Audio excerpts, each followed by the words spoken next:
घरातला खाऊचा डब्बा रिकामा झालाय, मग या रवा व गव्हाच्या पिठाच्या कुकीज बनवा, ज्यासाठी ओव्हन किंवा एअर फ्रायरची गरज लागत नाही. त्यासाठी मिक्सर जारमध्ये 1 वाटी रवा, 1 वाटी साखर, 5 ते 6 वेलची घालून मिक्सरला पावडर बनवायची. अर्धी वाटी डेसिकेटेड कोकोनट. कुकीज खुसखुशीत बनवण्यासाठी 2 चुटकी खायचा सोडा, पाव चमचा मीठ व मोहन करण्यासाठी पाव वाटी तूप घालायचं. सर्व जिन्नस व्यवस्थित मिसळून घ्यायचे. रव्याची सहज मूठ बांधली जाईल असं रवा व तूप हाताने रगडून घ्यायचं. यात अर्धी वाटी दूध घालायचं. दूध घातल्यावर साखरेचं पाणी सुटून हे मिश्रण पातळ होतं. आता यात गव्हाचं पीठ घालायचं व व्यवस्थित मिसळून घ्यायचं.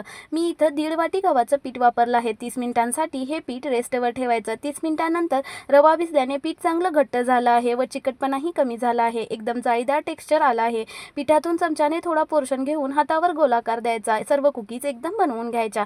गरम तेलात एक एक कुकीज सोडायच्या. कुकीज तेलात सोडत असताना गॅसची फ्लेम हाय ठेवायची व एकदा कुकीज तेलात सोडल्या की गॅसची फ्लेम लो करायची.